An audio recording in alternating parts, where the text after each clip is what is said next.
que estamos Midnight Edge en español, donde tenemos un poco de Midnight y bastante español hoy, porque ahora tenemos el mero español. Ya tocaba, ya tocaba. Hace mucho que no estás acá, Mickey. ¿Cómo andas? La verdad, muy bien, muy bien. He pasado un buen verano, he visitado familia, he conocido Portugal un poquito, que Ahí, hacía años que no viajaba, sí. Hacía Portugal, años todo que no legal, viajaba. todo legal. Eso. Siempre, siempre. Y demasiados ingleses. Y demasiados ingleses. Hay que De sacar los vacaciones. ingleses de Portugal. Y acá tenemos a Midnight Ray, tenemos a nuestro amigo Griffin. Hola Griffin, ¿cómo estás? Va a estar en Lurker Mode, pero muchas gracias por estar con nosotros. Acá tenemos a D-Bud Martin. ¿Cómo estás, D-Bud? Hermano, ahí en Cali, Cali. Ahí tenemos el primo de Canadá. Una vez tenemos que tenerlo en el show. La verdad. Tenemos que tenerte en el show porque un vasco con un español o algo así va a estar divertido. Parece que no tuvimos koalas in the rain. Sanders, are you saying there was no koalas in the rain? Eso es al final. Yeah, the Fs were not given, so it was there was no koalas in. Oh my goodness, Isn't it at the end? A little at the end, yeah. Warm Monkey, what's up, bro? Órale. Wow, here we got the boss man, Latiosat, all at Midnighters. There we got Willie the Monkey King. Ok, hoy sabemos que hay una gran cosa que ha sucedido sobre el mundo. No sé si todo el mundo sabía de esto, pero no sé si sabías esto. ¿Sabías que hubo un gran evento hoy en el mundo, Mickey? A ver, ¿qué ha pasado? Si no lo sabes, hoy es el cumpleaños de Halle Berry. ¡Olé! Muchas ¡Feliz felicidades, cumpleaños! Happy birthday, Halle Berry. Halle Berry tiene 58 años, ¿vale? Madre mía. ¿Quién llegará a la mitad de bien? What? So today is Halle Berry's birthday. We wish her a very happy birthday. She's 58 and she was on the red carpet recently with her show, The Union. That was a new movie with Mark Wahlberg. Ella va a estar, estaba en la pasarela el otro día.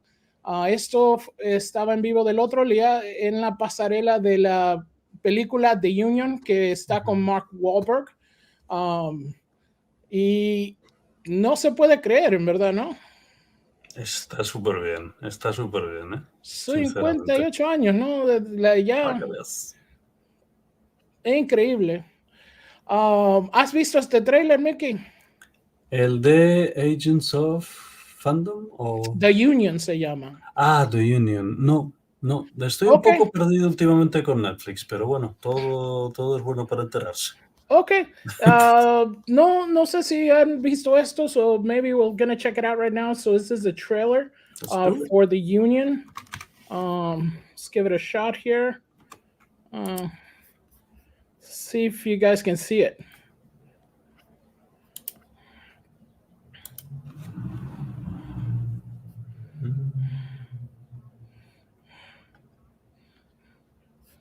No.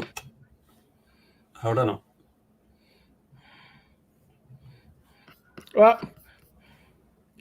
Un poco de copyright ahí con la música, obviamente. Pero si no saben, el elenco parece que va a ser como una de espía, que Mark Wahlberg pierde la memoria y no sabe qué está pasando. No se ve, no se ve. Ponerlo de click to exit full screen. Antes cuando estaba dentro de la ventana de X sí se veía. Ok, ahora se ve. Ahora sí. Ok. Vale, pues nada, lo hacemos Windows.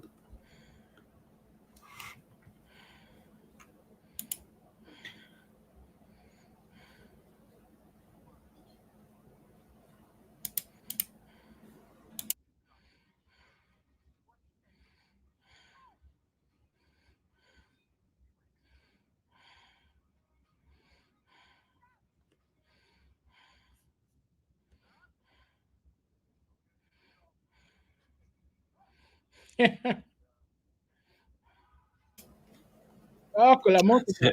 Siempre es una ensalada de tiros con Mark Wahlberg. Siempre que Mark Wahlberg siempre anda con la... Y le bajamos porque tiene la música ahí. Sí. No, y J.K. Simmons. O No, sea, ¿qué tal, eh?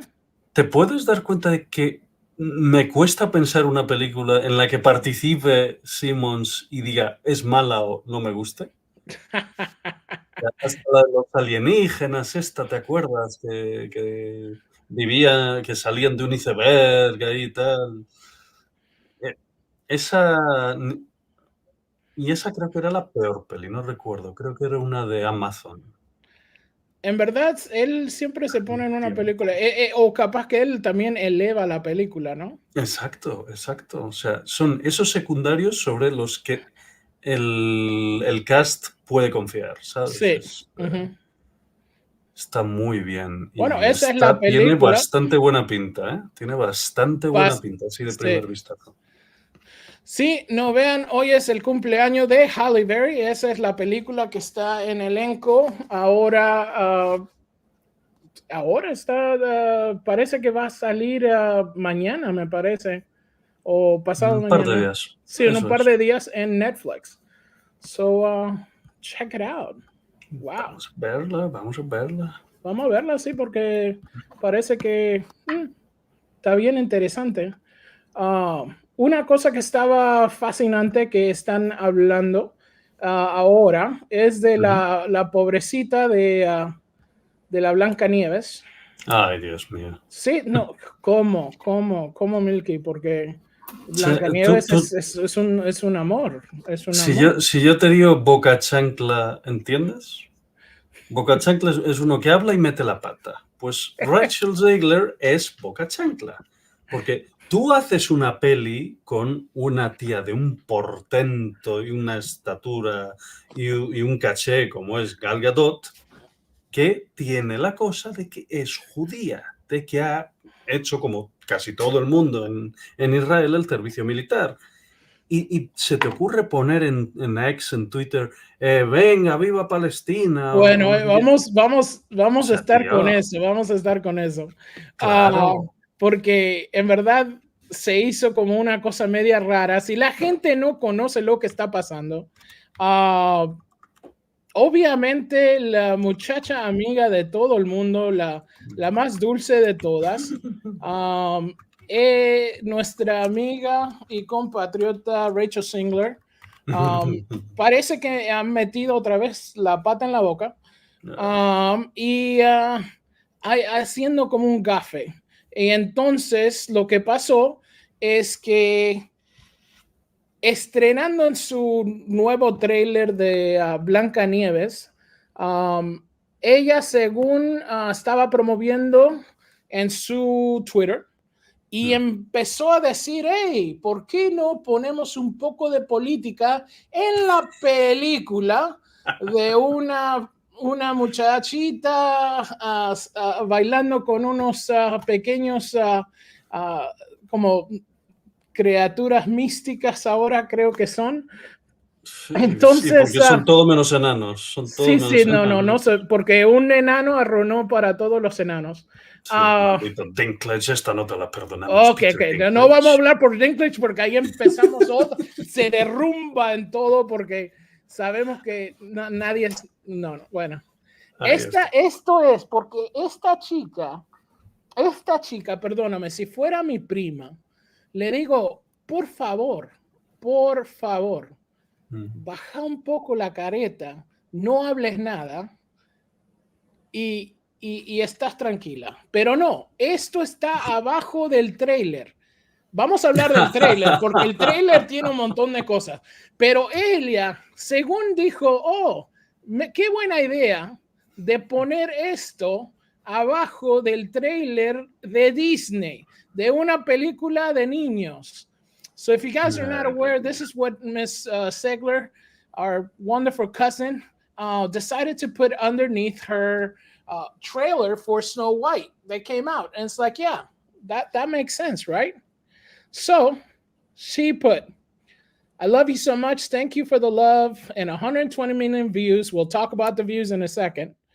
For our trailer in just 24 hours. What a whirlwind. I am in the thick of rehearsals for Romeo and Juliet. We can make a whole show about Romeo and Juliet.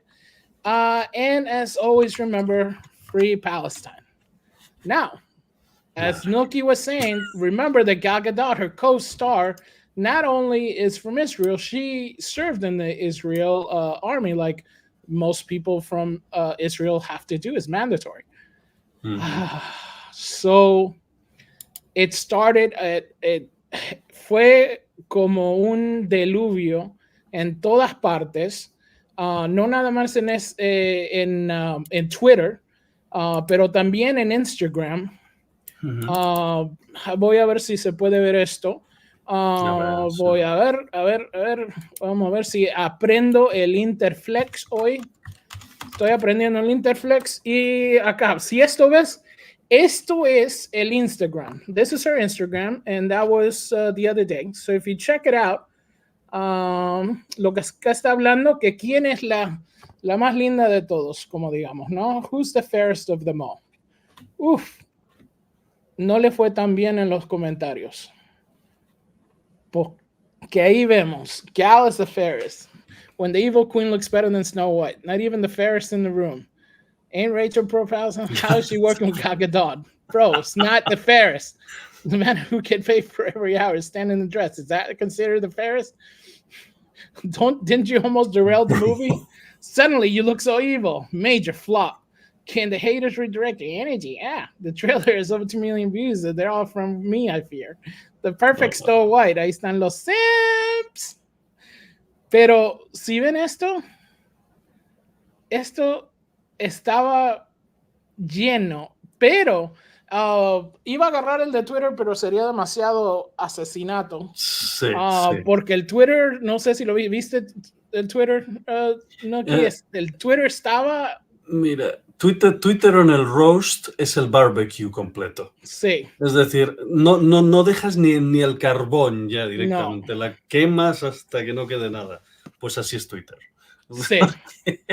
El Twitter porque hay mucha censura en Instagram y casi todas las redes sociales. Yo estoy ya harto de cuando veo un vídeo divertido en TikTok o cualquier red social, ya casi hoy en día, y dejo un comentario gracioso, pero que a lo mejor tiene punta de algo o alguna palabra que no les gusta y tal, al rato recibo la notificación, no, tu comentario ha sido borrado, no sé qué. Conclusión, no quiero ya participar en eso. Prefiero irme a X y prefiero hacer el roast. Porque ahí me divierto. Es que ahí me divierto. Y mira, eso porque según ella estaba hablando de tantos views que ha tenido el trailer ha recibido bastante views. Tanto así que lo iba a tocar, pero no quieren que lo toque porque ahora están haciendo strike sobre los YouTubers. Entonces no sé si todo el mundo me dicen en los comentarios si han recibido otras personas strike, capaz que lo tocamos o no. Si estás cansado y harto de verlo, no voy contra ti. Pero si mira, ves, ahí según... esto es creo que ya un día pasado. Entonces hay 63 mil views, upvotes, a 450,000 downvotes. Madre mía. So if you guys see that right now, it's over 63,000 upvotes, but almost 9 times that in downvotes. It's like 450,000. I don't know if you guys see. Can you guys see that real well? Esto sí que es una masacre, vamos. Es una masacre. Si acá lo mira esto. Wow.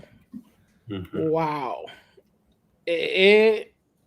Obviamente no se puede...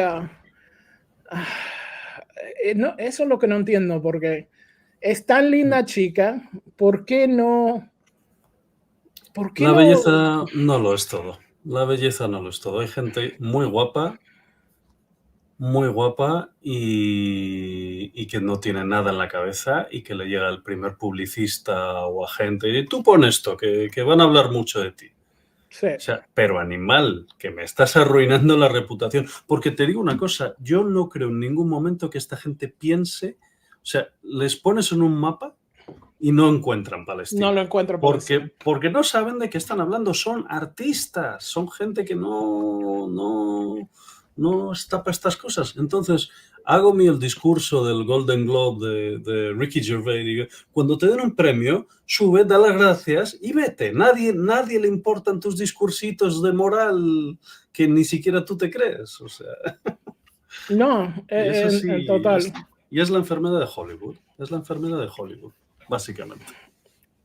En verdad, total. Porque no se pueden salir de su propio camino. Y eso lo parece que está pasando con la pobre Ziegler. Acá está un reporte que hicieron en Hércules. Blancanieves, una montaña rusa de polémica woke. Casi con 6 millones de visitas, la cantidad de dislikes sextuplica el likes de YouTube. Anda. Y ahí está, según parece. Sí, esa fue la anterior. La otra era la más reciente que tiene. Pero ahí están hablando otra vez es lo que vemos en Twitter. This is who Disney cast to play Snow White. Rachel Zegler says, canceled Jeremy Renner for calling him a transphobic racist. Deplatformed J.K. Rowling and encouraged violence towards her. Bullying of Gina Carano over pronouns. Says all conservatives are racist, white supremacists. Los supremistas. Todo postureo. Todo. Here's Rachel Zegler sending her Stan Armory to bully Gina Carano. Esto muchas veces ustedes lo han visto cuando Zegler atacó a Carano, atacó a mucha gente, y ahora es la pobre víctima. Y en verdad esto es algo nuevo, que todos los actores ahora se creen políticos, pero se hacen shock cuando hay un poco de hitback, ¿o no? Sí, y eso es parte de la política. O sea, tú ves que vales en política cuando no solo aguantas el chaparrón, no solo aguantas la lluvia, sino que además sales airoso porque tienes ideas y sabes debatir. Es que esta gente está entrenada y se prepara para soltar el discurso, y eso no es política. Sí. Eso no es política. Y además es tener ideas propias, no es que te digan aquí la agenda, tú di esto. Eso me recuerda a cierta candidata que no voy a nombrar aquí. Sí. Bueno. Otra que le marcan el discurso y no tiene una idea propia, pues igual. Eso es lo que me parece que está tomando algo que en verdad no funciona. Exactamente. No funciona y lo están queriendo forzar para que funcione. Y digo, ok, si quieres tener tu stand, porque en verdad hay mucha gente como Melissa Barrera, tiene Jenna Ortega, que también son pro-Palestina. Son pro-Palestina porque toca, Fletcher, es el final. Bueno, no puedes llevar la contraria. Sí, incluso llegas al discurso extremo de qué difícil es ser un chico blanquito y judío en Hollywood. Pobrecito. Mano, si controlas todo, es como Eric Cartman que dice, no, es que ellos controlan Hollywood. Claro que controlan Hollywood. O sea, no tendrían una película si no fuese por ellos. Y como decía un alemán que conocía yo, The Wagner Brothers. Son alemanes. No. Wagner Brothers. Wagner Brothers. Bueno, hey. Wait a minute. Just so you know, we're not going to start speaking German on the stream because that's not allowed. 999, okay? Muy difícil. Cuando empezamos con los alemanes y los judíos, olvídate, ya nuke el stream. Nuke en stream. Vamos a ver qué están diciendo en el chat nuestros amigos. 999, ok. Blancanieves es básicamente Israel contra Palestina. En verdad sí lo es. Te digo, Milky, no vamos a empezar con la política y ¡pum! Sale con política Jesús. Pobre. ¿Por qué Jesús? Entonces andamos otra vez con Griffin y dice, say it again. Magic mirror on the wall. Who's the fairest of them all? This you, oh queen. There can be no doubt. No es ese. Nope, no, sure, no. Sí, en verdad, si ves el trailer, se ve ahí con el espejo mágico. ¿Y qué va a decir el espejo? Me parece que todo el mundo va a decir que está mintiendo el pobre espejo. Hola a todos, dice Carlos Alfredo López. Hola, amigo, muchas gracias por estar con nosotros hoy. Thank you so much for being with us today. I only repeat the phrases they're supposed to say in support.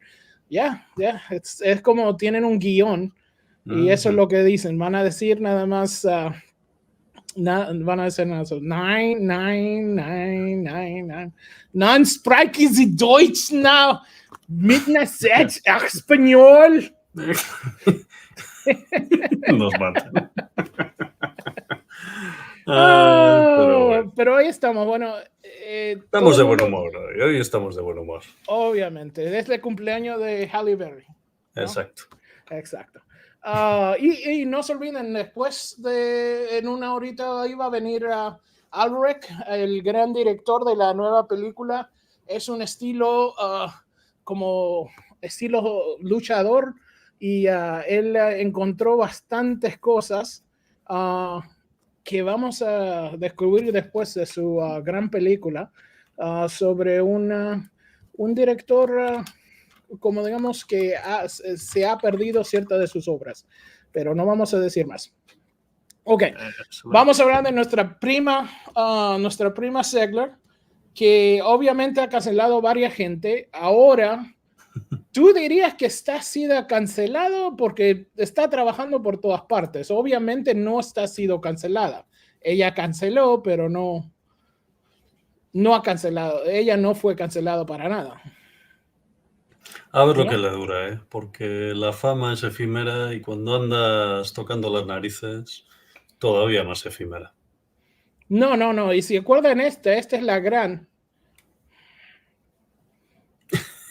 Acosador, por favor. ¿Te acuerdas? ¿Te acuerdas? Remember, sí. Remember, Mickey. Remember. Remember. Remember berries. Love story. Ay, es que Weird. Lo que era meterse de charco en charco esta mujer. O sea, no ha salido una polémica que ya te metes en otra. Se mete al otro. Venga. En verde, Monkey Givos está malas palabras, pero tiene razón, ¿no? Pues básicamente. Ya, ¿por qué le importa tanto? No entiendo. Pero ahí está. Sí. Pero eso es lo que estamos viendo, porque ahora parece que cambió un poco las cosas, porque está diciendo antes en y diciendo que, ¿cómo te digo? Ella, según esta entrevista, que fue en verdad fue un desastre PR, ¿no? Cuando ella estaba decía que esta no va a ser la misma historia del cuento de la película de Disney original. Entonces todo el mundo, ok, va a ser como un estilo feminista, va a ser todo esto. Pero ahora mucha gente dijo, ok, mira, ella está mostrando, porque hay un príncipe en la película. En la película sí tenemos un príncipe. Tenían unas fotos y parece que están un poco interesados, ¿no? Ay, a ver. No, Sanders, I can't translate in German. My wife can. She sprechen Sie Deutsch, but I don't sprechen Sie Deutsch. I don't know. So, si mira acá, obviamente hay un príncipe. Vale. Y parece que hay algo romántico. So we don't know if that's what they're doing. We don't know if they're actually gonna, go with the whole romantic route, not romantic route. As she said earlier, sabemos que esto tenía ya la película está como a $400 millones, no sé de dónde van a sacar el dinero. Y ciertas partes se ve linda, se ve bien, pero ciertas partes como esto, what is this? no se ve tan bien que digamos, ¿no? No me inspira nada para ir a verla, sinceramente. Eso es lo que quería, porque, ¿sabes qué? Hablé con mi familia, todas las hembras en mi familia, y nadie está emocionado de ver esto. Pues mira, Disney, esta es la gente que tienes que vender. No está cantar, bailar, todo tendría que ser majestuoso, pero nadie está interesado de ver esta película.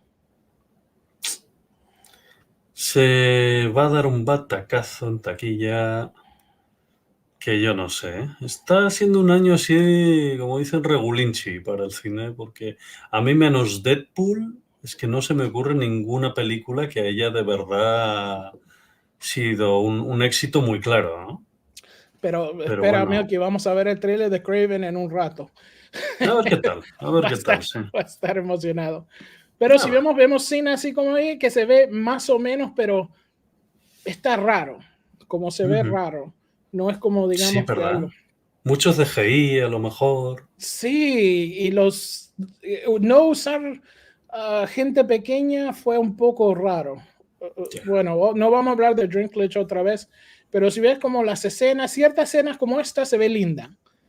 Se ve que es el traje original, se ve los colores, se ve, ahora el misterio, ¿no? Sí, Oh, de lo poco que se ha sí, visto, es decir, sí que a lo mejor intentan conectar con el original un poco más, pero si estás haciendo un live action, no me hagas un enano CGI, hombre, porque es que a mí me sí, quita de eso. que estoy en un dibujo animado o en una peli de acción. Eso ya se intentó con Roger Rabbit y no se ha vuelto a poder reproducir algo tan genial. O sea, no es fácil, ¿eh? No es fácil. Sí, no, en total.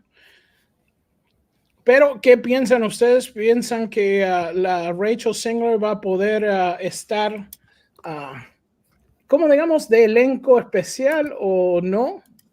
¿Va a poder sobrevivir tantos downvotes o va a ser un poco, no sé, va a poder con un poco de suceso por tener políticas un poco demasiado polémicas que en verdad no da sentido, ¿o no? Yo no le veo mucho recorrido, ¿eh? Esta es la típica que tienes 2 semanas en los cines y luego para Disney Plus. O sea, Mm, no. Y ha pasado con otras, muchas de Marvel en la Phase 4. Imagínate esta, vamos. Es que. Y me da pena porque la historia original es bonita, el clásico de Disney es precioso y es una obra de arte. Y fíjate, para lo que hemos quedado. no, 400, has dicho antes 400 millones de, 400 de- millones ahora está en verdad lo que está costando. Ujú. Pues un churro, como se dice. Vamos, fatal todo. Fatal Sí, todo. yeah. Yeah, oh no, they did. So Monkey Jeeves, they didn't. We wish they would have cast dwarfs because that's so much money that these people can make for this production that usually don't get work. But all the backlash from Peter Dinklage basically saying that it's shameful after he played Elf. It was it's shameful now to be a dwarf on television. So yeah, so yeah. Yeah, Bueno. I see what you did there, Sanders. She is Colombian, so yeah, that's just. But that's the other thing. They had a Colombian, cleaning the house, so that's so that's another thing that it's kind of weird. Uh, but all right. So have you seen the Mando trailer, Mickey? He visto fotos. He visto fotos por Twitter y esto, pero todavía no he visto el trailer. Así que. ¿Y este es el de la peli? Sí, míralo, míralo. Ay, Uy, pues a ver qué tal. sí. A ver, me parece que me parece que esta va a ser mejor de. Ok, este va a ser mejor. Disculpen, soy nuevo en el Tranquilo, tranquilo. Interflex. Ok, este no fue copyright, así que vamos a ver cómo salió este. Alright, a ver si lo vamos. Y este es el Mandalorian y Grogu. El trailer fue un poco de liqueado. Es verdad que lo habían prohibido. Esto lo Sí, echaron en una con, ¿no? Sí, lo echaron en el con. A ver. Déjà vu.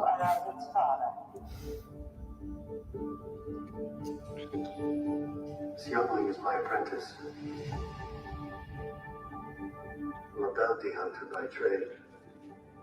Now that he's with me, I'll be more selective in my assignments.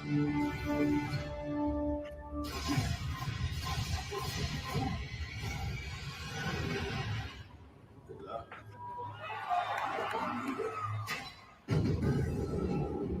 Esto sí que es nuevo. Uh-huh. Vaya.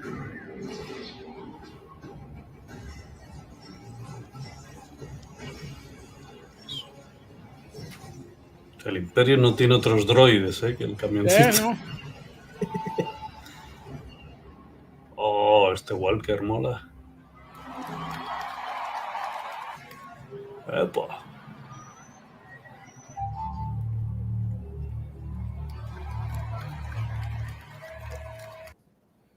¿Qué tal? Siguen apostando en el factor adorabilidad de Grogu. Qué bueno.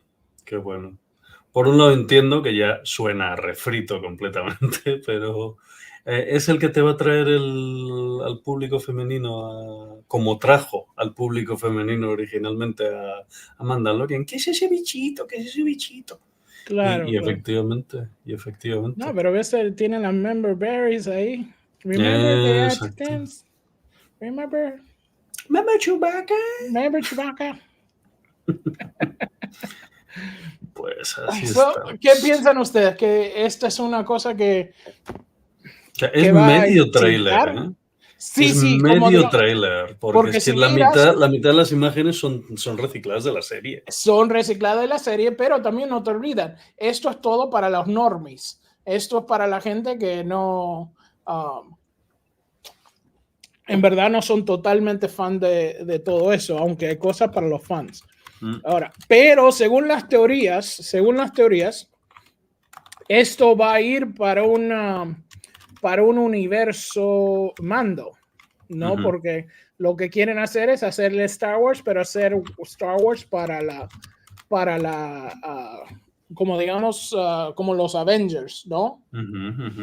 Entonces, según ellos, van a traer a Boba Fett, van a continuar con Ahsoka en el universo y ¡boom!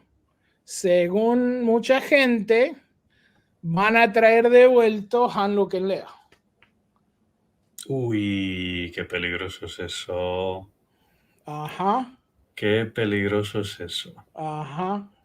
¿Tú crees que Harrison Ford, con la absoluta tirria y odio que le tiene al personaje, iba a participar aunque fuese para dar la voz? Yo creo que no.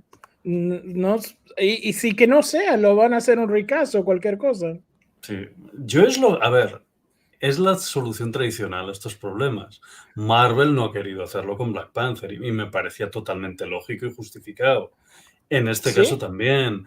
De hecho, decían que el actor de White Wolf era el idóneo para suceder a Mark Hamill de Luke Skywalker, ¿verdad? Incluso había como photoshops ahí comparándolos.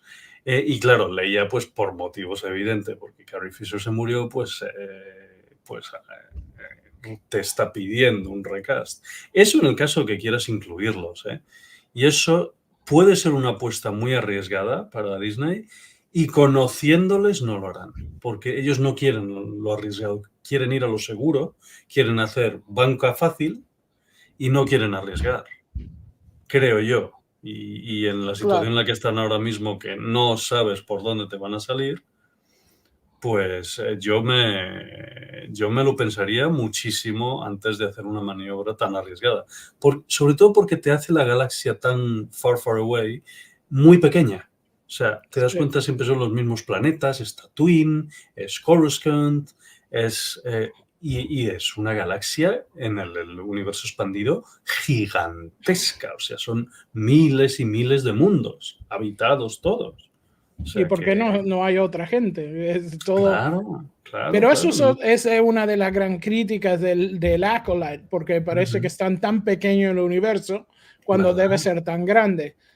Sí. Pero, no hablemos ya de los errores de continuidad, del tiempo con el lore, de eso. No. Pero solo aunque estuviese bien situado en el tiempo para que esos personajes apareciesen como member berries, la verdad es que no pintaba nada y te hace eso la galaxia muy pequeña para lo que realmente es. No sé. No, sí, en verdad, pero algo que están tratando de hacer es hacer estos universos que son un poco diferentes. Una de las otras cosas que están haciendo es haciendo como shows de niños, tratándolo porque hicieron Young Jedi Academy, alguien que nadie vio. Nadie vio, pero están haciendo también esta. No sé si viste el trailer de Skeleton Crew. Skeleton Crew sí, de hecho vi el análisis de un youtuber que me gusta mucho, es Freaky Doctor, y se hizo tristemente famoso por hacer spoilers de Juego de Tronos cuando salió, y la gente o lo odia o lo ama. Yo lo amo. y sí, te lo explicaba ahí un poco. Me pareció bonito, pero tiene cosas muy raras. O sea, no te sitúa. ¿Ves? O sea, ¿dónde está pasando esto? ¿Dónde está pasando ese tranvía? ¿Qué está pasando? No me entero. Y de repente te lo venden como los Goonies en Star Wars. Sí, y eso es lo que está medio raro. Y acá tenemos a nuestro guest, que estamos, Eldridge. ¿Cómo andas, Eldridge? How are you? Hey, how's it going? Not bad. Thank you for joining us. So we're Thanks just going to go over this trailer from I don't know if do you follow Star Wars at all? Is it I just checked out the Acolyte series recently. Is this a new one? So this is a new one. What's happening is that what we've been talking about is because they have been basically wanting to do kind of like a universal shift, almost like Avengers. So they're coming out with a Mandalorian movie, and they're going to bring in the Ahsoka, and they're also going to do the Boba Fett and all that kind of stuff, kind of like Avengers things, but they're growing the universe. And this is kind of like their kids' Goonies shows. So this is called a Skeleton Crew. Cool. And this was the trailer just recently. So you see, it's got like all the kind of Goonies sort of kids show thing. Gotcha. And from my perspective, it really doesn't make sense. You don't know which way is up and down, at least for the moment. Maybe. Yeah, but even if you look at that, doesn't this look more Star Trek than Star Wars? A little bit, yeah. I mean, it looks like they live in a suburb. Right, it's like Star Wars suburbs, but that's kind of like what Star Trek was. Star Trek was the whole like this is Utopia Earth, right? This is the best of Earth that we have. So this is kind of what it looks like. And that's weird, Star Wars had wars.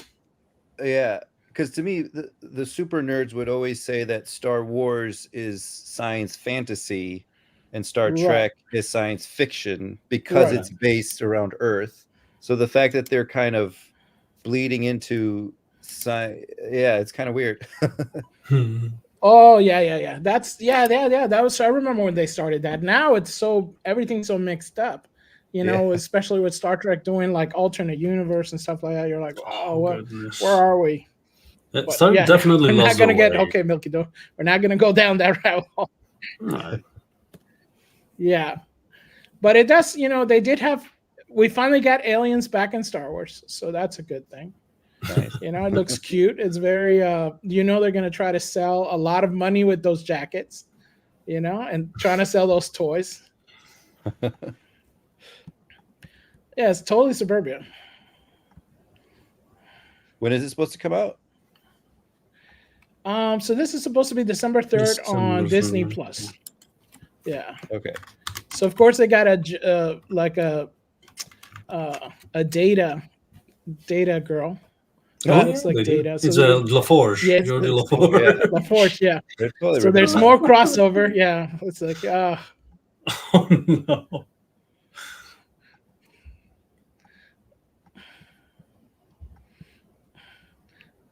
so it has that Goonies type of vibe with like, all right, they go through a whole. The droid feels that's about alien. to appear, a friend of mine wasn't sure if it was the K2SO from Rogue Hmm. One. I don't think it is, think but so? it looks very similar. It Oh. looks very similar in the end. I think it's got an eye missing or something. Right, and you You'll see see them all. they find dead body. Mhm. Remember that? Dead alien. Remember when kids find dead bodies and they go on an adventure? I've never seen that before. Is there any?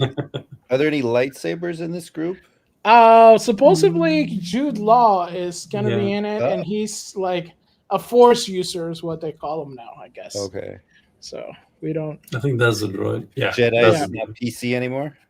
Oh, is that the droid? Jedi's not PC anymore. We got to call them Force users. I guess so. I don't know. That's the thing. That's what I'm not making this up. They're the ones who said that. They're like, okay, It's a Sithy thing to say. Right. Well, that's the thing. We can't say that good. There's good and evil. So we can't. So Oh, Sith no, are not it- supposed to be bad now. They're supposed to Really? be misunderstood. So and Jedi's are supposed to be Force bullies. So now it's just Force users. Maybe I don't know. It's just I don't. Yeah, Huh. there's so much to unravel in the new universe. That's where I mean. Well, there's warp to me, speed. So there's something comforting about being able to watch a movie and that this is the bad guy. They are evil. You can hate them, and it's okay. Like it's like a place to let out your anger. Remember So that? now that we have to like, oh, Darth Vader, he's just misunderstood. Like, no, he is a jerk. But anyway, yeah, sorry. like he killed millions. You remember that? Remember when he Yeah. did that? Yeah, let's not forget. I don't know why they have this because my understanding of good and evil was like in literature and everything like that. When your villain is super villainous and evil, the good shine. It's kind of like you light a candle in a dark lit room. Even the Bible talks about it. It shines even the more brighter. City on a hill cannot be hid. All this kind of stuff because without dark, even like shooting film, like some like yourself, the brighter darks bring out the lights. So yeah, Pretty the much. contrast. why can't they pick this whole like melancholic villains are just? I think that's why the Koreans and the Japanese are eating our lunch because they have real villains. They do, and in a way, I think it's not that they're making them more relatable and such as more trying to make them not unidimensional, right? In the sense that they're very basic, they're just har villains. They try to give them an aspect and they fail completely because they don't know how to write. And that what really kills them because end of the day you make a worse than unidimensional villain. You make a villain that whose motivations are not even really clear, so it fails as a villain by default. Yeah, it's just weird. Puppets. So they have the visuals look amazing though. I got to give it to them. They did a great job on the visuals of this. It looks. This reminds me of Alien for some reason. Like Oh my gosh! Yeah, the color. The saturation is right. Yeah, there's no brightness. When they did have the bright stuff, it did look. It was the suburb. It wasn't the suburb. Yeah, it's like nice and bright, but Yeah, it just goes like the different genres almost. Right. It's no Stranger Things / yeah, Goonies. yeah, and that's what you can hear the pitch, right? You Mhm. can hear the pitch in the room. See, yeah, it's like Goonies, Stranger Things, but it's Star Wars. Yeah, give me $50 billion because that's probably what it cost. Eldridge, what would you do with this amount of money that these budgets do? How many movies could you make? I mean, yes, of course, I question give myself is, limitations. right. The question is, will this be Kathleen Kennedy big win so she Oh, can please, finally retire and leave please. us in peace? Let it be the final win. Bring new blood in. Let's make this a win, guys. Come on, guys, make it number one. But this is going to Disney Plus, bro. It can't be a win. It has to be a movie. Maybe Disney, please release it in the theaters. So, all right. So you got member berries. Oh, they got an owl. So that's Oh, they got a raccoon. Oh, they got mechas. Mickey, they got mechas. So Okay. the mecha side is fulfilled. Man, they love that shot for some reason. Oh, there's ghosts. Oh no, that's the force user. It's a force. Dun, It's dun, the dun. force. How much do they? So where in the timeline is this supposed to take place? So I believe They what tell. was it? Milky, you did you saw a I'm breakdown not on sure the they suppos- told, but like maybe right before Mandalorian, maybe, or maybe after. It's anyone's guess, I think. So Right. it's after the original trilogy. Likely so. Likely Yeah, so. three of them. Okay. Yeah, you see no empire, Luke. nothing. So. Yeah. Yeah. It's like Luke is long gone. Maybe. Perhaps. I mean, if this one is a force user, maybe he learned from him. We don't know. Huh. Yeah, the universe is a bit unshambled. Yeah. Yeah, it's too early. I think it's too early. They need to release more of the information so we can figure it out.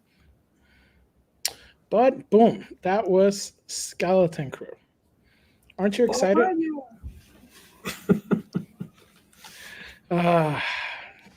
Yeah, it's gonna be a thing. Oh boy. Oh boy, oh boy, oh boy, oh boy, oh boy. The more you learn, the more it's too early. I don't see it yet. Yeah. So early. How long do we have you with? Are you gonna stick around with us for a little bit, or just let me know what your time is on this? And I know we want to get to your movie. So that's premiering. So how long do do we have you with us today? You got a couple more stories, or you want to head to your stuff? No, you got me as long as you need me.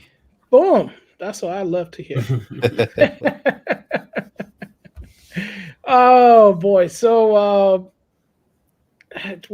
of course the stuff don't come up when I want it to come up.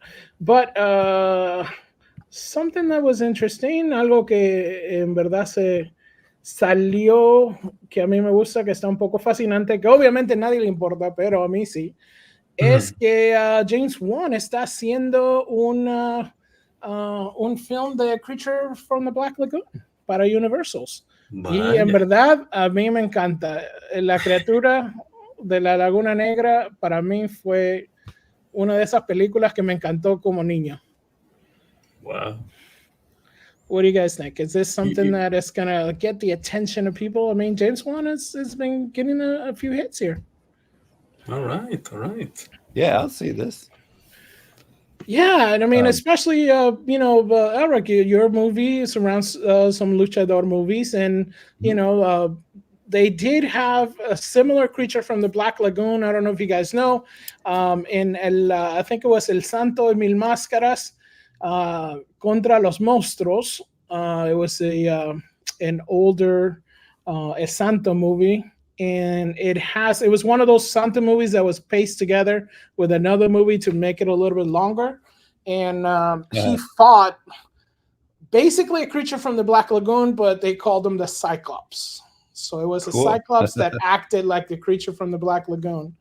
And go check it out. We did a live stream with Paulie about it, and it's really fun. It's really fun.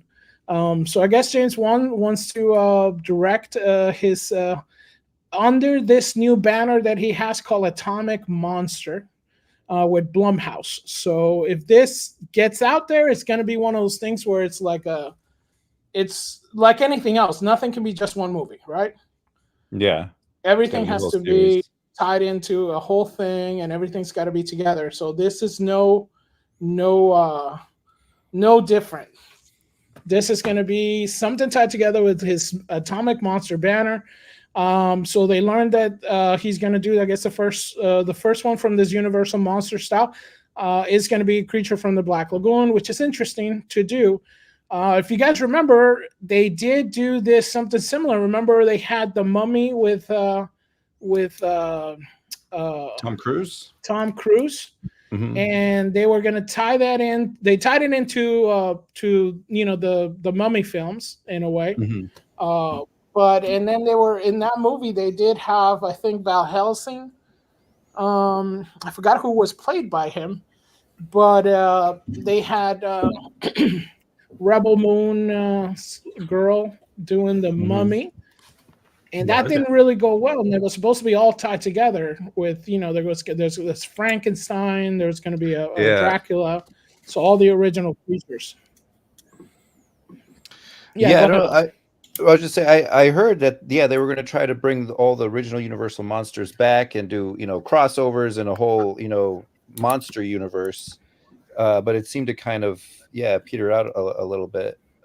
With Tom Cruise in the Mummy, like I didn't see much because not the Van Helsing, Dracula's Renfield, that movie, I think was also supposed to be kind of in this universe if they're going to try to bring it all together. I don't know. Supposedly, I mean, it'd be cool, And I loved because Blumhouse did The Invisible Man, and I really liked their adaptation of The Invisible Man, but I don't know if that's supposed to be in this whole universe either. So it's not sure. So what exactly they're gonna? I mean, I think it's interesting that they went with the Creature of the Black Lagoon, which it's iconic for nerds, not so much for for normies. I mean, I think I could ask my wife or my family what Creature from the Black Lagoon and be like, what? Why? Not really. A friend of mine is actually producing a blaxploitation version called The Black Creature from the Lagoon. So I'm really excited to see what they do with that. Based on the rating, I think that the movie can go different ways, but but that would be fun. That's why can't we have exploitation movies again? That could be a thing. I mean, that's a whole genre. Yeah.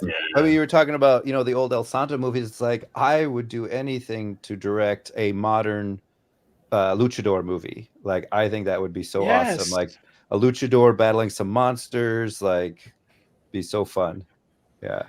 Right. And if you guys don't know, the luchador, I mean, they were basically superheroes in the movie. They were like Avengers because they worked for the government. They had some kind of loose tie with the government law enforcement. They went and fought monsters. And then they got the girl and drove off in a convertible. So you're like, what kind of universe are you in? Yeah. And what was even better, if I may be so bold, about the luchador movies in that time period is you could go out to dinner and there would be El Santo in mask having dinner with his friends. So they were like real figures. It'd be like today if you went out and you saw, what's his name playing Iron Man, but in the Iron Man suit, just walking around and be like, hey, how's it going? They embodied their characters in real life, the luchadors. So I mean, really cool. I believe Robert Downey Jr. would do that. I could see him doing that. That would be cool. Imagine that. That would be. Would that be cultural appropriation? Robert Downey Jr. being a luchador, but it'd be a fun crossover. Wasn't there a Spider-Man comic where he interacts with a luchador? I feel like there was. Yes, there was one. Yeah, there was a luchador in the Marvel Universe comics somewhere. So and I know they're making Bad Bunny into a Mexican superhero in the MCU, aren't they? But I don't think he's going to be a luchador. Yeah, well, actually, he was supposed to. So that Okay. one, the Bad Bunny one, was I forgot who the character was, but I think it's someone like El Muerto or something like that. Okay. And which is weird because Bad Bunny's doesn't really have a luchador body. Like he's got a good one, but it's not a luchador body. So supposedly it was a luchador style. You know, he had, I think, face paint, and he played the boyfriend of the Cassandro in that Right. indie movie that was based on the famous gay luchador. Yeah. So there's that, but is that 3 degrees of separation, 3 degrees, or how many degrees you would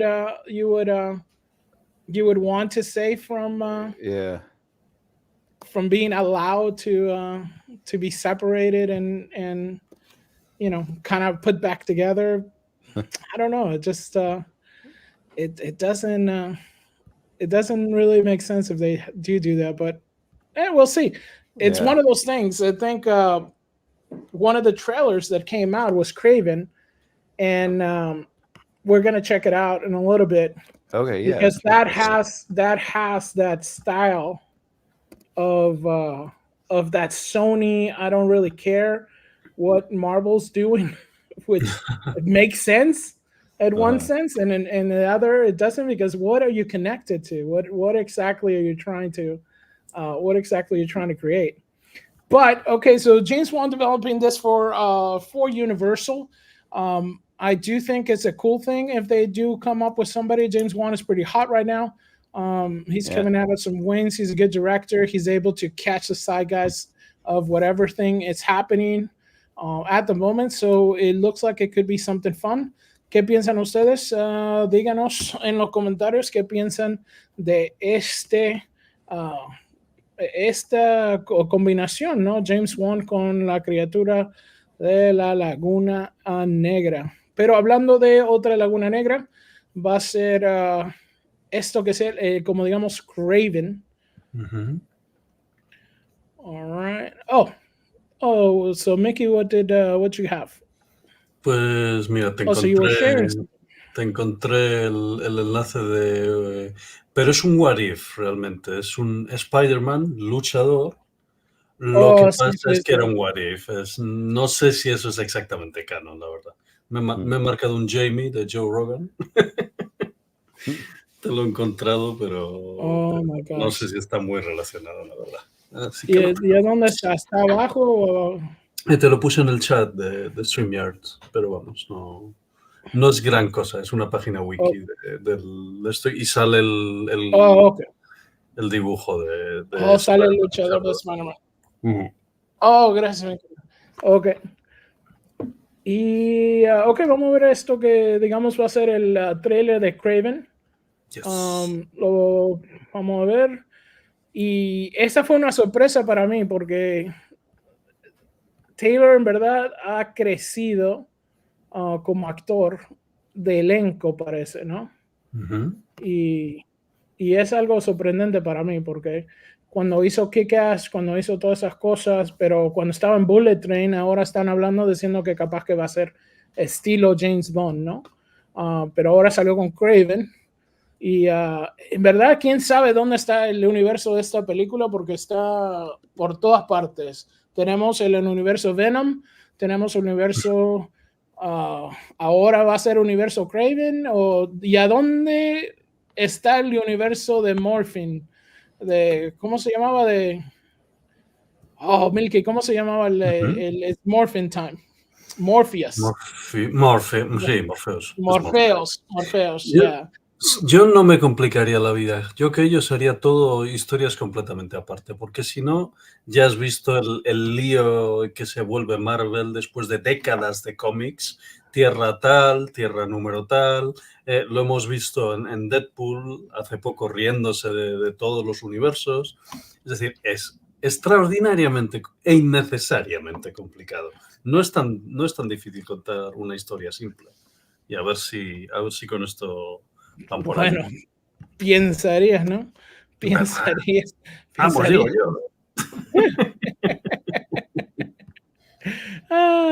So what do you think, Let's see what Alaric, they about got. having this in its own little universe, even though he's like a villain in Spider-Man and somebody that, you know, it almost feels like it should be connected, but they're doing their own thing. Do you agree with this stuff? I mean, that's what they've been did with Venom, right? And Right. Morbius, like they're giving them. So I'm assuming they're building up to bringing them all together and facing Spider-Man. I don't know, but they haven't done a Spider-Man in this world either. So it's like, right. I'm assuming they would bring in a new Spider-Man or something, because they had that minor crossover with Venom at the end of the last Spider-Man movie where they did the multiverse crossover thing. Yep. Did you guys catch that at the end credits bit? It was subtle. Yeah. It was subtle. Yeah. At the end. Okay. But then it was also a way to like leave the symbiote in that other Spider-Man universe. So I don't know how they're gonna tie it all together. But the Venom ones I was like, these are kind of cool. I kind of like Venom. Morbius I wasn't a big fan of. As a comic book character, I always liked him, but the movie I was like, bleh. So I'll give this a shot. No, a lot of people. I know a lot of ladies are excited. Lily, our co-host, we're sending prayers, thoughts for her family. Her uncle passed away. Yeah, she's really excited about this movie because, you know, the homeboy worked out and he's looking fit for it. So the ladies are up for this. We'll see. And this is unlike Venom, this is going to be, I believe, rated R. So okay. Let's check it out. Well, can't hear it. It's gonna be just because music. Explosions. Oh, there we go. Was that Rhino? What? When the man comes around. That's Rhino. It is. Is it? This has to be Rhino. What? I mean, he's in the jungle, or in Africa. Yeah, like in the savannah. Yeah, some bulls running, and he flips the truck. So I guess they are trying not only him, but maybe Venom's not appearing as. That's a pretty cool shot.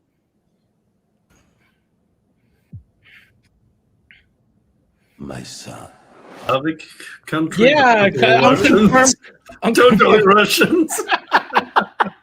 Not totally Russians, but by the way, is Russians like the only like allowable heroes, like villains that you can have now in Hollywood? In a sense, you're like, okay, we have Russians. Until they remember Ukraine, you know. Oh yes, that is. There you go. Yeah. Cuando te tiene que sacar la camisa y mostrar los abs, ¿no? Empelotamiento parcial. Pelotamiento parcial. Y, pero ahora las chicas en Marvel no tienen que hacer lo mismo. No. So have you seen that, Alaric, where the guys are the ones that have to strip, but the girls really have to be covered in Marvel? In Marvel? Yeah, it's something like a trope. People have been noticing that. That's a fair trade-off. Yeah, you have like... Hombre, everybody. Yeah. Totalmente Rhino. When the man comes around. Yeah. Bueno, ¿qué pensamos? ¿Qué pensamos? A mí me gusta. Así me gusta. Yeah, it looks good. Yeah. It looks fun. So, yeah. ¿Cómo está, Terry? Lots of blood and gore. It's like John Wick via Marvel. Yeah. Yeah, it's like Craven Wick. El jefe se nos duerme. El jefe se nos duerme, se está durmiendo. Didn't like it. I think it looks fun. It is what it's supposed to do. That's ¿Se sabe cuándo la estrenan? No. No sé, no. Que me parece la típica película verano palomita. Diciembre. Pues bueno, es un poco las fechas y tal, de Navidad y tal, pero yo la hubiera estrenado mucho más en un verano. Esto es la típica película que vas a ver en verano, Sí, básicamente. Sí. sí. No sé qué tal le saldrá la jugada. Sí, me parece que vamos a ver. Ujú. Pero lo que va a salir un poco pronto va a ser esto que es los Thunderbolts, que es lo que hicieron un leak de todo el trailer, pero el trailer no ha salido en todos los lugares, no sé por qué. El trailer nos da copyright, entonces Vale. lo que vamos a hacer es pasar solo como digamos en Fotos. partes. Entonces si ves ahí está Elena con Red Guardian y él es Vale. claro un padre en pelota ahí en la casa y ahí está ella con el corte de pelo oficial de Marvel nuevo. Alaric, did you hear anything about the show, the Thunderbolts? No, I was just looking it up a little bit. Like originally, it had Deadpool, Black Widow, Iron Man, Clint Barton, Luke Cage, Nuke, Grizzly, and Jack Monroe. So I was like, are we bringing back some of these characters in, or? So this is actually Marvel's Suicide Squad. Oh, okay, gotcha. So it's supposed to be did like love yeah. Luke Cage back in the day from the Netflix shows. So. Oh, the Luke Cage was a great show. Absolutely. I think the best from the ones that they used to have, well, save Daredevil, of course, but yeah, so I guess they did have a Daredevil trailer, but that's also I still have to check that one because the trailer leaked and I think it's also getting nuked. So you check it out. Maybe for next week we can check out the. So she's doing her spy stuff, and there we have Bucky. Okay. And I guess he's gonna be part of it now. So Elena is the new. I don't know if you watched the Black Widow. Yeah. Elena is the new Black Widow supposedly, and and this Bucky's gonna be in it for some reason. That's I think nobody watched the Falcon and Winter Soldier, but you had what's a character called U.S. Agent, who is basically the Captain America for discount Captain America. Okay, yeah, it's violent Captain America with a gun. Right. That kind of goes a little too far, and it portrays the stereotypical, like kind of like too violent of a soldier, to be Captain America. So that's who it is. And you have the obligatory hallway fight scene now that we've seen so many times in all types of movies because it has to happen. No, that's Old Boy and the Raid I think have done it the best, but that's we're not gonna say that. But they're going to Secret facility, and then you have so there he is in the costume. I gotta say the costume is pretty accurate to the comic book that they did. It has that kind of like side flag thing, and I just don't like how he looks in that helmet with the thing. It does look like the guy from Up. So we have Elena like finding herself, and then they have a little cool fight, and you see Ghost, not Ghost. Oh, what's this one? Taskmaster, the girl Taskmaster that we saw in what was on the Black Widow movie that also not too many people saw, which is kind of like part of the issue that I might have with this because how many people saw this stuff? It looks not bad. I mean, like I say, it looks like bad. He looks great, but and here we have Ghost, and if you remember Ghost from what was the Ant-Man and the Wasp? Was it Ant-Man? Right? Yeah. Okay. Right. So this was the Ant-Man and the Wasp. So this is the Ghost, and another like Taskmaster. They make Ghost a lady, because of course. And that it does look pretty cool on it. and here we have. I think this is going to be Ryan, and he's supposed to be Sentry. Now, you guys remember that originally when they were talking about this movie, they had the guy from Walking Dead that was supposed to play him, but supposedly this is who they now have to play. Sentry is almost like a Superman style character in Marvel that has kind of mental issues because his split personalities, like a dark void, and his non personality, like his good personality is like a shining star, and the other one's like a dark void. So I don't know if they're gonna do that. So he covers kind of like this thing. Of course, they fed bad guys, to join together because they're trying to kill them, and they get this kind of stuff going, and that's you see the medal from Sentry. So it's I won't play much because I think that we'll probably get struck by it if we haven't yet, because something that's everywhere. But all right, so we do have. They're breaking into my window. Yeah. They got me. No. So this is Ghost. This is supposed to be Ghost. A lot of people are complaining because of the Ghost. The original Ghost, he had the mask, like a skull mask. They can't do that supposedly for China audience. So, yeah. So this is the logo that they're going to use for. They changed the logo. I don't know how many times. You would see a better picture, I think, of U.S. agent. And this is kind of who Sentry is. Thank you for CNV Plus to give us its images. So this is a character Sentry, and this is what they kind of showed in the trailer. And he is a superpower, completely overpowered type of character, OP. Sort of like a, One Punch Man style, Superman style. So, I don't know. What do you guys think so far? I'm not super excited.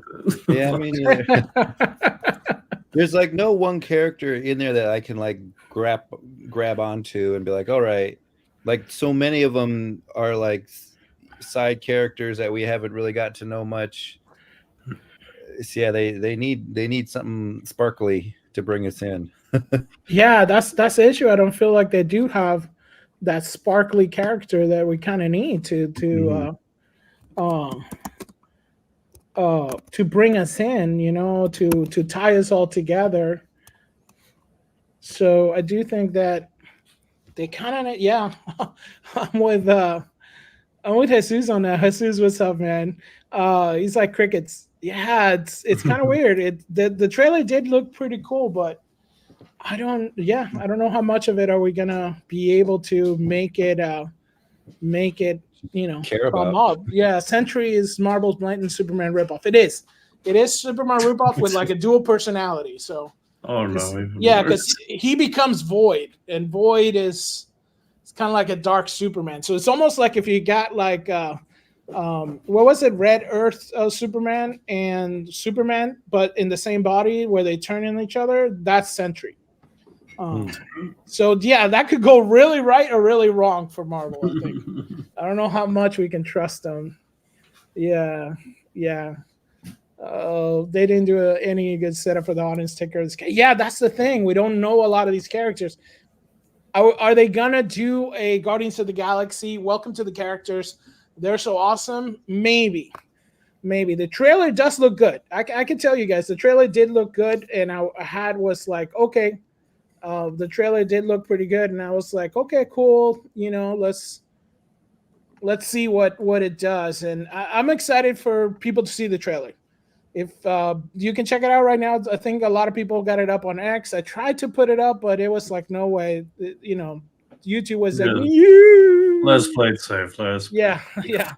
Play safe. So that's Thunderbolts. I mean, the thing is the trailer's gotten like millions of views already. But I don't know why Marvel didn't release it. It looks like a good trailer. So actually, I think it looks a little bit better than the new Captain America, Strange New Worlds. So I was like, wow, it looks like it has a little bit more heart. because that one to me felt a little thing. But I guess one more trailer we got to that came up recently before we hit this, and it was this. Did you guys see this? So there was the new Rings of Power trailer that they're pushing out because now it's all about Sauron, and they're gonna let you know it. So I think they're trying to win back some of the fans that they kind of lost on the first one. Alaric, are you familiar with the Rings of Power? Did you watch any of it? I tried watching the last season, and I got bored too fast. Yeah. You I know, didn't my get into wife is it. a normie, and she liked all right, you are, sweetie. She's giving me a dirty look. That's just people who don't read all the books and all that. That's what it means. Don't. Now she's taking off her glasses and look at me. That's it. Yes, I apologize. No, don't stand up. Just sit down. I'm sorry. You're not a normie. You're a super fan. No, that's good. No, Mr. She Simpson, disliked it. No, She Mr. hated Simpson, don't attack me. Yeah. Don't attack me. All right, before I get killed, here's the trailer. All right, so we got coming back to Middle Earth, and I gotta say, with this trailer, actually did look really good to me. And I think that this is frightening because I think they're trying to get back maybe the male audience that they kind of lost on the other one by giving you some action. Tamed.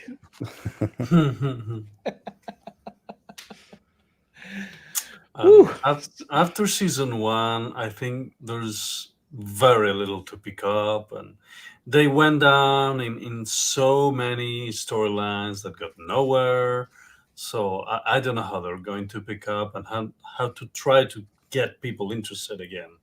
So far, yeah, I see a lot of member berries. I see a lot of trolls and creatures Yeah, and it's finally CGI from the trolls. Peter Jackson movies. But What? Milky, look at that. Look at that. Oh, Galadriel. Galadriel. Look at that. It's like, it's like, did you want action? Did you say it was boring? What? We got, look at that. How many, we're going to launch? We got rock launching. We got castles. We got trolls. You got giant trolls. You're going to have the biggest action ever, but if you don't care about the people that are in the battle, then it doesn't matter. Elrich, I'm just shocked. I mean, look at, discount Walter Mercado elf. I mean, what have you done today? Oh my gosh. As a I see Walter Mercado, no dwarf matter what. apologist, I support bad portraying of elves, but yeah. Anyway. I'm sorry. All I think is Walter Mercado whenever I see him with the haircut, the fluffy haircut they gave him. I can't. It's man. Con mucho anillos. Blingy, blingy, blingy, blingy. Blingy, blingy. Sí, le faltan las joyas. Tiene los anillos, le faltan las joyas. Y un pendiente. ¿No? Un pendiente, sí. Pobre Walter Mercado, que descansa en paz. But yeah, I think they're trying to get more of the audience maybe that they lost. That shot is beautiful. Mm-hmm. It looks like they paid a little bit more attention to the special effects because they do look a lot better. Obviously, they got the criticism of how better House of the Dragon look than them, even though they spend more money on their show. So we still have the ring pops of power. So that's one thing. Someone does need to cash in on that and make those candies. That'd be fun. Right? Missed opportunity. You have to collect them all. Yeah. Right.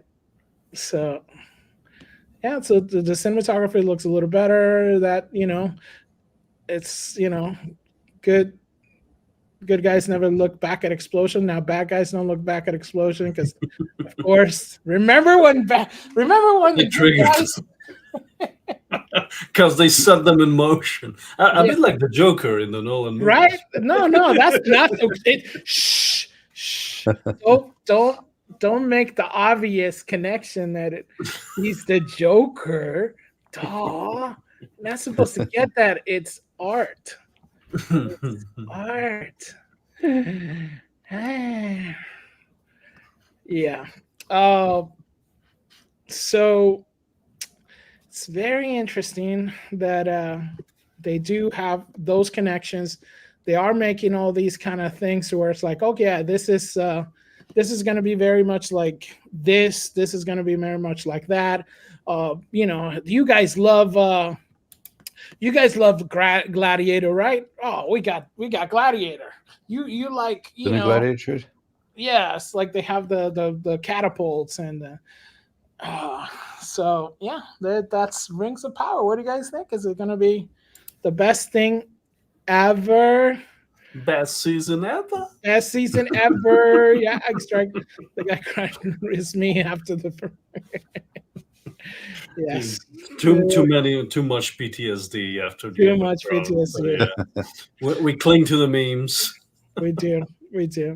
But talking to Alaric, yeah, let's get into your movie, Alaric. So Thank you you. have this great, basically unearthed footage documentary because you have this great director named Robert Montezuma, right? Juan Moctezuma. Yep. Juan Montezuma, and basically you are restoring his films, and you've been doing this for a while and collecting them. For you guys that don't know, Robert Montezuma is this great director that is very hardly known, but he directed some great stuff in Hollywood. He was kind of like behind the scenes, and you're gonna do this kind of like a Q&A and unveiling of the film actually pretty soon. So like in a couple months here in LA. Well, I'm saying here like I'm in LA.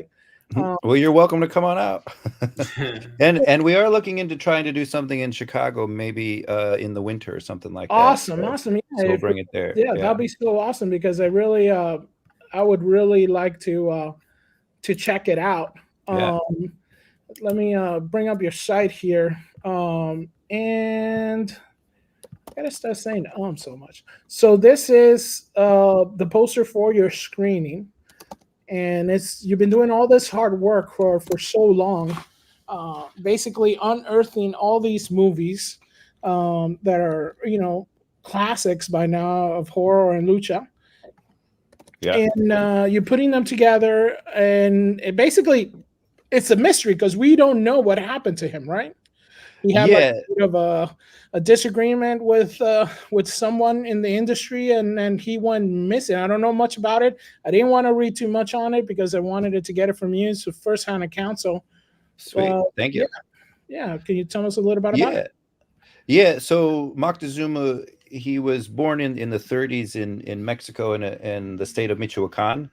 And he came to Mexico City in like the mid 50s, and he worked for a movie theater there called Cine Opera. So he kind of learned the art of filmmaking by working at this movie theater projecting movies.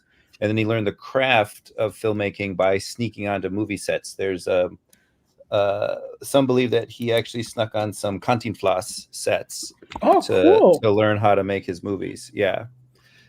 So he fell in love with this woman. It was his childhood sweetheart. She was an actor. She wanted to be a Hollywood movie star. So in order to win her heart, he spent his life trying to make a movie in Hollywood. So it was a big deal to kind of make the shift from making movies in Mexico to making movies in the United States at the time. So he set out to do that. And the first kind of big production he got to do in Mexico was this movie called Una Mujer Sin Precio. Wow. And it was a luchador movie. So like we were talking earlier, like luchador movies were big in Mexico at the time. And but the luchador who's in the image here, the Scorpion, he started flirting with Lisa, the actress, Moctezuma's sweetheart. They had, a thing going, and it made Moctezuma really jealous. So he cut the Scorpion out of most of the film. And released it, and it kind of made the movie flop. So again, like imagine like an Iron Man movie comes out. We were comparing it to Marvel, and it's Iron Man, and then he's like in 2 scenes in the movie, right? People would be pissed, and that's what happened. People were pissed at him. And this is the one you're talking about. This is the Priceless Woman of 1961. Yes, exactly. Yeah. So the Scorpion and Moctezuma kind of became lifelong enemies. and Scorpion ended up marrying Lisa, the actress that was in it. So Moctezuma spent the rest of his life trying to make more movies to win her back, trying to make big budget movies. And so he did finally get his chance to make a movie in Hollywood in 1977. We're not sure if it was a Roger Corman produced movie or a Lloyd Kaufman produced movie, if you're familiar with Troma. Right. Yeah, but so is that the Moctezuma, the Sisters of Death, you're saying? So if you keep going down, 1,000 Paths of Death is the movie that Moctezuma made in Hollywood. Then The Sisters of Death is a movie that he just worked on, I think, as an assistant director in that movie. So anyway, so the weird thing is that he made this movie, 1,000 Paths of Death. It was going to be his big Hollywood breakthrough movie. He was going to have Lisa be in it, but he filmed most of it and then he disappeared, and we don't know what happened to him. How much of the movie do we have? So right now we just have this one scene that we're going to screen at the screening that we have coming up. So we're putting together a documentary about Moctezuma and what happened to him. We have a lot of great interviews with people talking about him, and that's probably not going to be ready till the end of the year. So in the meantime, we wanted to highlight all of his films, and that's what we're screening. We're screening it like a retrospective of all of his movies. That is awesome. That is awesome. Yeah, I'm very excited. It's been a lot of work. Yeah. So how much work did you put into this, basically? I've been a fan of Moctezuma since I was a kid. My grandparents came from Mexico, from San Luis Potosí to Chicago in about the same time as Moctezuma, I guess, like around the 50s.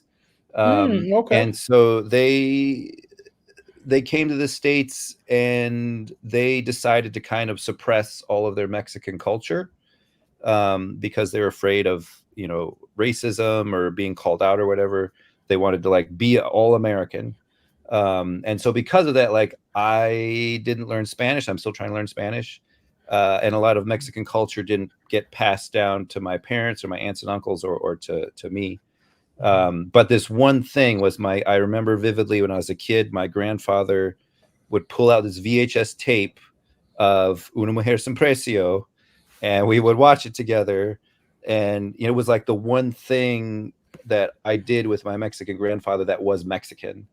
And so that always kind of stuck with me. And I just spent my life who is this guy? I want to learn about. In this website here we're looking at, I designed it when I was in high school in the 90s, so it's been, and then when I went to grad school for film, that's when I kind of got serious about it, really looking for these movies and trying to uncover them. Yeah. And if you guys go, there's the link is in the chat right there. So you can click on it and you'll go straight to the where'sjuanmovie.com. And that's Eldric's documentary movie about this great director that we know very little about, and he's trying to unearth parts of that history of our Latino history and heritage that we should know more about. And it's fascinating because we love these old luchador movies. We love a lot of this culture that we wish would be portrayed a lot more in Hollywood. Because there's so many of us. I mean, the Latino audience is one of the number one audiences even in the United States. So having stuff like this is really cool because it gives us, look like, hey, this is our heritage and stuff. So want to check out the trailer? Yeah, that'd be great. All right, so let's go to the thing and make it big. Blue Bassoon Picture. Let's see. Big. Boy. Let me just do this. There you go. Más big. Big. Big enough. Let me share it to myself. Let's see. Like if I do that and I do this, ha. I'm a genius. And when I say I'm a genius, I'm not. Okay, vamos a. ¿Qué tal? ¿Quién dijo que no? ¿Quién dijo que no? Porque sí. Hey, wait a minute, Aldrich. Are you going to copyright strike us if we play this? No, you're all good. Show it all you want. All right, guys. So this is the trailer for his screening and the movie. So we're going to check it out. Monday, September 9th. Blue Bassoon Pictures, Los Angeles Film School, and Alaric Rocha invites you to experience a piece of recently uncovered and restored cinematic history. Toma. Films of Francisco Moctezuma II. Experience love.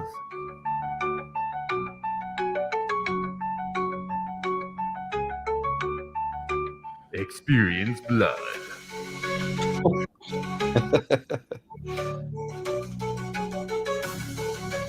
Experience Aztec demons.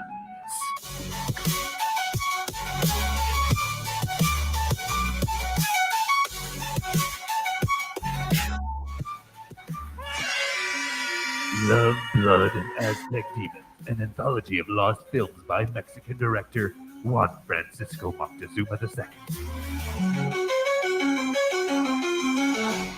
But Yeah. wait, there's more. What? On Monday, September 9th at the Los Angeles Film School in Hollywood.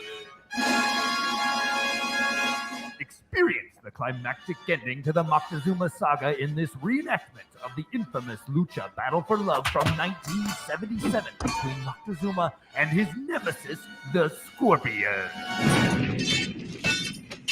Witness luchador Dino Winwood portray director Moctezuma, the son of the Scorpion, represent his own father, and luchadora Kenya Girl embody the Latina that launched 1,000 ships. Goddess Lisa de la Luna Scorpion. Choreography by WWE legend Paul London. This historic Wow. match, more legendary than people realize. Monday, September 9th at 6 p.m. Don't miss the experience of a lifetime.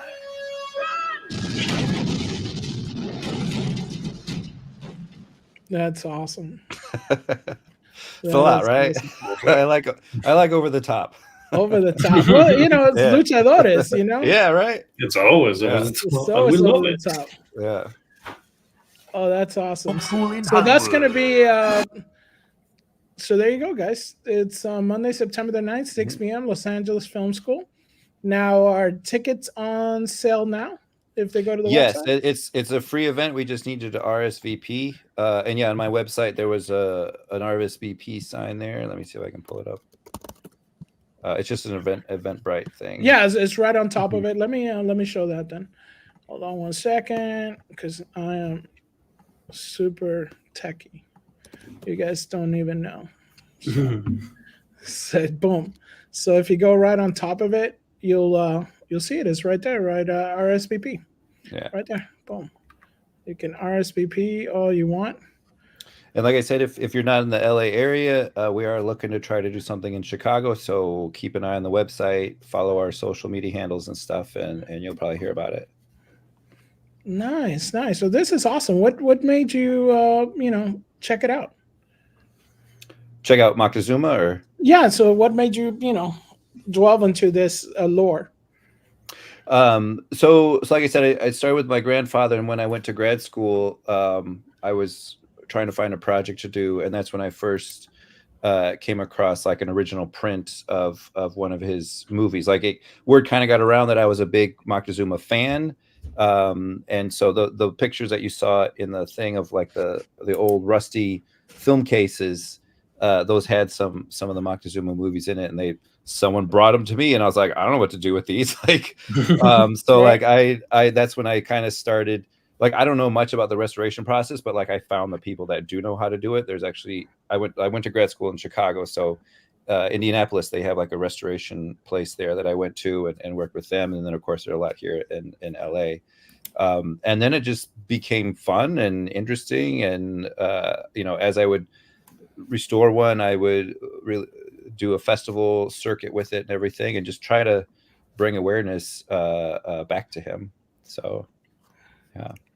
No, that's awesome because a lot of this stuff, it's unknown. We Yeah. do have so many things that we Yeah. don't know are lost. So many things that you can imagine how much stuff is in the can, as they say. Yeah. But there's a lot of I think a lot of people are very much aware of Guillermo del Toro, of course, and Inarritu and Cuarón, and all their work. Like I think they call them the three amigos in Hollywood. They're the but I don't feel like a lot people don't know enough about like what came before them. All their movies started in like I believe the late 90s. So it's like Mexican film from the 80s on back. Like we don't know, people don't talk about it as much. And so that's the other thing I wanted to do with this is like say like, hey, if you like those movies, like look at where their inspiration came from. Like look at these movies. Because this was the OG Mexican films, Mexican horror films specifically. Yeah. No, that's fascinating. Looking some of the like history of Mexican cinema, which is very extensive, very rich, very eclectic. Right? Yeah. It's not just the cookie cutter. This is what it is. It's not all Pedro Infantes and Cantinflas. There's a huge diversity of styles at play. And then you do have the campiness of the luchador. That's basically it was our superhero movies growing up. Exactly. Yeah. We didn't have the Avengers. We'd have when Mil Máscaras and El Santo and Blue Demon would get together, and like so it was like what? Yeah, all of them together. It's amazing, right?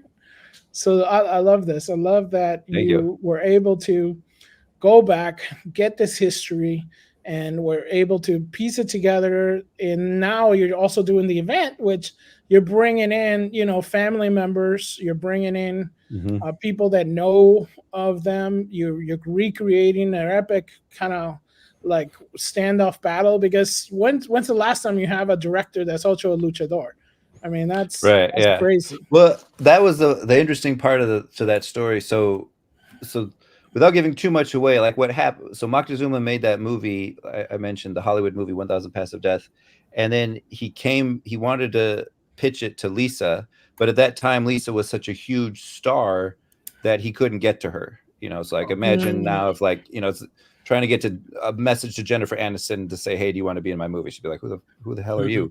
Right. So the only way he could get his message to her was through this lucha match. So Lisa's husband, the Scorpion, was a regular luchador at the arena in Mexico City, and he had this shtick where every month he would do a wrestling match, and he would say, any amateur wrestlers can come in and challenge me, and if you don't have to pin me, you just have to knock me down, and you can have dinner with my beautiful wife Lisa. And they were like they were like a power couple of the day, like what is it? I'm trying to think like a Angelina Jolie, Brad Pitt, old fashioned, like big stars, So imagine like having that chance. It's like playing the lottery to maybe get to have dinner with one of these people. So that was Moctezuma's plan. He's like, I'm going to go in there. I'm going to pretend. He didn't know how to be a luchador. That was the thing. Like, but he was such a romantic that he was like, because love is on my side, I will defeat you, and it's kind of ridiculous, but I also kind of admire the romanticism. Like it's very strange. So he went in and he battled the Scorpion, and that's all I'll say. You'll have to come see what happened, because what we did is they didn't film or videotape matches at this time. So we only know from like documentation and from some of the interviews people I've interviewed. We actually got to interview the son of the Scorpion to tell us about like what he remembers of this happening with his mother and father. So we did a reenactment, and that's why we have, Paul London there to help us, figure it out. So that's what we're going for. Awesome. And how'd you get Paul London involved? A good friend of a very good friend introduced us, and it was really a pleasure to work with him. He was very excited. He knew about the story. He's like, I remember hearing about this, like he said in the thing, it's a legend. So he was really excited to work with us and helped us find the wrestlers, to play these, to do the reenactment and everything. And the reenactment is going to happen the date of, so it's September, right? Yeah. So we're not doing a live. We did it Oh, you live, and then we filmed it. Yeah. So oh, then that's we're gonna awesome. show that. But Paul London is going to be there on September 9th. The Son of the Scorpion is going to be there, and then the actors that we had play Moctezuma as a wrestler and Lisa as a wrestler are going to be there. Oh wow, that is awesome. Yeah. So you heard it first here, guys. We're gonna check out Love, Blood, and Aztec Demons.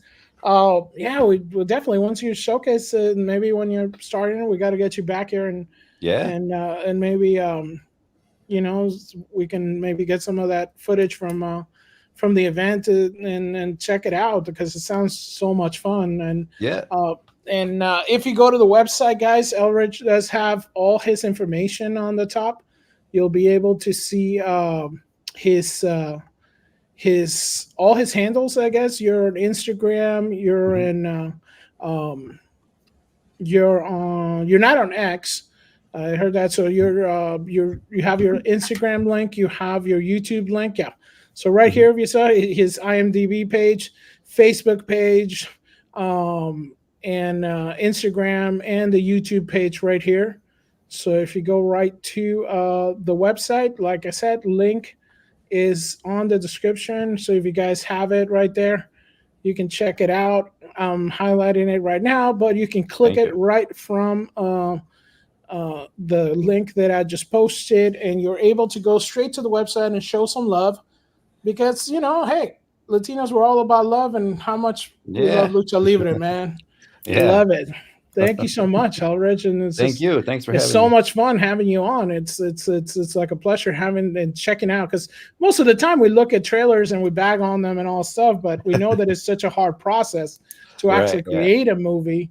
And where we're able to show like some indie love, because indie, I think it's where it's at, where we're going to get a lot more, especially with the technology that's happening now. I think we're going to get a whole lot more movies from indie creators like yourself. And I think that's what we got to support, because as big corporations, they're just going to take your elves and turn them into Walter Mercado. So, Mickey, you got any questions or? Pues not so much at this time, but really wishing you the best of success in this project. It shows that is a passion that is not new, that you've been investing possibly your best years into it, and I think it's going to pay off. Even in things uncertainty, but Los Angeles is very, very in the culture thing. So I'm really wishing you the best for. Thank you so much. Yeah, awesome. And we got Polly joining us, the Latino slant, the main Latino slant. Hey, welcome, man. Thanks for being here with us on Midnight's Edge Espanol. It looks like a fantastic project. Where can people see your work besides this latest iteration? And then after you do the screening here in Los Angeles, you're going to be putting up somewhere? Any streaming ideas? What's going on? So yeah, we are about to close a distribution deal for this anthology of Moctezuma films. So as soon as thank you. Yeah, as soon as I know exactly where it'll be streaming, I'll let you guys know. The rest of my work, other than Moctezuma stuff, is on my website called bluebassoon.net. I put that link in there. Yeah, it's just important, like, because we have such a international audience, to check out. They're so supportive of indie work, but it's like, let's get the actual work connected from you to them. Yeah, and because that's really like the main thing. Any past shorts or film work that have been in festivals or anything as well? So a lot of the Moctezuma stuff was we had some things in the Sieges Film Festival in Spain. I don't know if you're familiar with that one. Yeah, it's kind of the can of horror and science fiction festivals. And then Dances with Films here in LA, we've been in a couple times. It's pretty good. Sure. Good. DC shorts. Yeah, we're making the rounds. And like I said, this is what we're screening now are all the completed shorts, but the actual documentary itself, which is going to go into more detail of Moctezuma's story, more interviews, and answer the question of where is Juan Moctezuma, because we do now know, is we're going to try to finish that up at the end of the year and then do a festival circuit with that in 2025 is the plan. Good, man. And let's get it out to the masses. And Thank you. I know it's an incredible amount of work. Yes. And but based on the trailer, man, it's got a lot of good entertainment elements. You look at it should be people, fun. fun people, kicking ass, humor. I love it. Thank I love you. it. So congrats on that, because that is like a big part of the battle. Absolutely, yeah. Just Who getting did the we word out. lose? So thank you, guys. Yeah. Sure, man. No, it's awesome. I just wanted to pop in for a second. All right. Thank you. Welcome. Yeah, so put the link in the description so you guys see. You can check out bluemassoon.net, and that's Alaric's website. So you can go to it and go check it out, and hopefully more people will check it out and stuff. Thank you. So that's awesome. Well, Eric, thank you so much for being here. If you want to still hang out with us, we got a couple more things we were going to check out, but it's up to you. If you have time, we can check out. I'll hang out for a little bit. Thanks. Awesome. Thanks. All right. So basically, another independent Latino director that became super successful and now is basically given the helm of a lot of productions has a new movie coming out, and it's very popular. It's something that is actually getting a lot of attention all over the world. That is Aliens, the new movie coming out by Fede Alvarez. And this is actually, because I think, si la gente no conoce a Fede Álvarez, obviamente es un director latino, y esta película Aliens que ahora recibió es una de las gran producciones que ahora tiene él, y lo que está haciendo el marketing por todo el mundo en verdad es verdad genial. So I love the marketing that they're doing for this film all over the world. They're really okay, Milky. So if you have to go, anytime you have to go, you can pop out if you want. Sí, Yeah, bueno. that's cool. Dígale a la gente dónde te pueden encontrar. Me despido. Yo estoy solo en X, estoy en Twitter, es Mickey Rooney 1983. Y nada, para seguir un poquito de actualidad de España y del mundo, ahora con el corazón en Venezuela. Pero bueno, pues aquí estamos también para lo que queráis. Y bueno, pues en YouTube también pues sigo siendo el viejo Mickey Rooney, aunque no estoy poniendo muchos vídeos últimamente.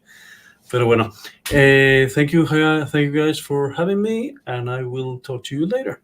All right, thank you. Thank you so much. I'll put the link in the description when you go. All right, thanks. Cool. Thanks. Yeah, it's awesome having Mickey today. So Ulrich, I don't know if you check this out. So this is basically what happened in France, where they're actually putting up, they put up this huge alien. That's cool. Isn't that amazing? Is it of the movie theater, and you see he's actually breathing. Yeah, so there's like effects to it. Wow. Isn't that awesome? Oh, imagine having that budget, huh? Yeah, I know. Right? There was in LA, they not something that fancy, but they had like a 3D banner poster up here. I'll see if I can send you the picture. Okay, yeah. So he also shared some of the basically what he's doing in his website, on his Instagram. He did show some of the stuff that he has been doing and like his animatronics. And I think he was can't stand this thing. So I think this is what so this is what he was doing. Basically you have he had people like on by the subway in New York, with face huggers Nice. out there, and I thought that was kind of cool because Yeah. you're basically taking something and making it viral in a sense, Yeah. right? So as you did share something. All right. So Milky showed his link, and let's go to it. All right. Yeah, I just love the marketing that they've been doing for this film. I think this the one in LA that you're talking about? It's not the one I was thinking about, but I've seen that one. Yeah. Yeah. Yeah, they have one like that, but like the alien glows red at night, and it's like 3-dimensional. Oh yeah, that's awesome. I know they had because even they had popcorn buckets and all kinds of marketing for this film. I think it's going to do really well. We had Latino Slant Rosa Parra did a review of it, and she loved it. And I mean, it looks like it's going to be a cloud preaser. Yeah. So I think that's going to be cool. So, oh yeah, that looks awesome. Let me share that. So you just shared with me the thing they're doing in LA, and let's see if it comes up. Do I have it up? All right. Oh, you gotta open out in preview, of course. Still a new computer, so it's been a pain in the butt and really good in some parts, and some parts are not. So this is LA, right? Yep. Just a couple blocks from where I live. Yeah. Wow, that's really cool. I love that. That's really cool. I like this kind of like cool like marketing style that it just pops, Yeah, literally. Really, right? So yeah, I'm excited. You're gonna go see it this week?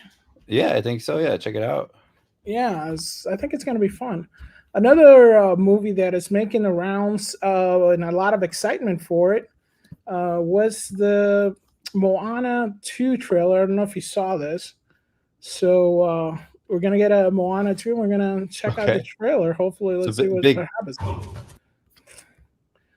Big shift from Alien. Right? I want to see an alien attack Moana. Oh man, that would be a great the crossover you didn't know you needed. So let's see.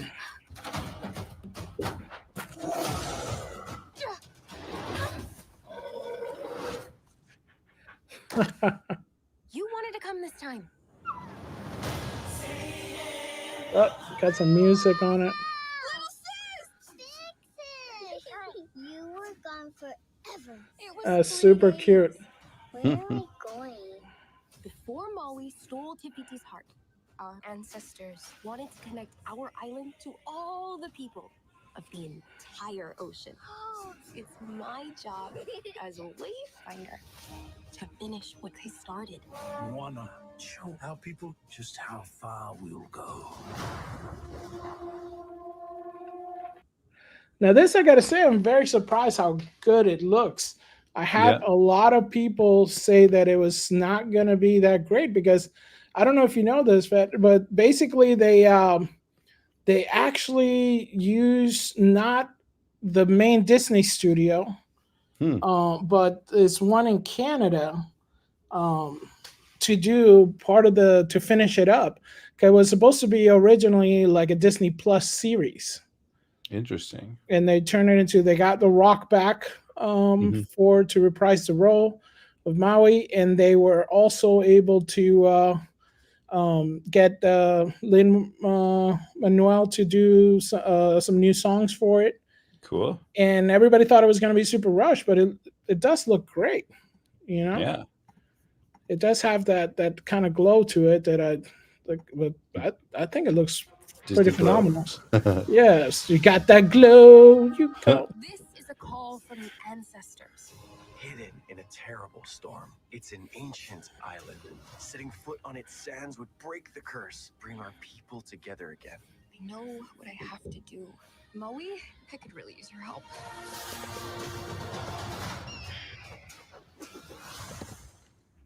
Can I get a chill home? We got some music. Of course, it's always going to be music. But let's see. All right. We got really good special effects mixed in with the animation. So we got another family going all the way. So they have more of that family vibe happening. That, worked great for them in Coco. Yeah.